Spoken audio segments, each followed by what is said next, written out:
করেন যে আমার ভাইয়ের সম্পদ আমার বোনের সম্পদ আমি আত্মসাৎ করে নিলাম, আমার উপর রাগ করে ওই ভাই বোনেরা আমার সাথে সম্পর্ক রাখলো না, তাহলে কে জান্নাতে যাবে না?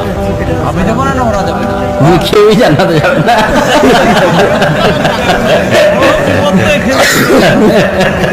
না, আমি আত্মসাৎ করলাম ভাই বোন আমার উপর রাগ করে আমার সাথে আর সম্পর্ক রাখলো না, তাহলে কি ওরা যাবে না জান্নাতে?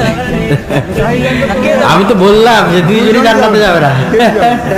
খাইলাম তো আমি, আপনি খেলেন এই জন্য আপনি জান্নাতে যাবেন না, আর ওরা আত্মীয়তার সম্পর্ক ছিন্ন করলে এই জন্য জান্নাতে যাবে না।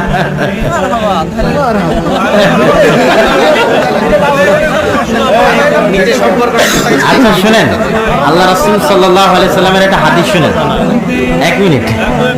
রাসূল সাল্লাল্লাহু আলাইহি সাল্লাম হাদিসে কি বলছে? যে তোমার সাথে ভালো ব্যবহার করে তার সাথে ভালো ব্যবহার করা ভালো ব্যবহার নয়।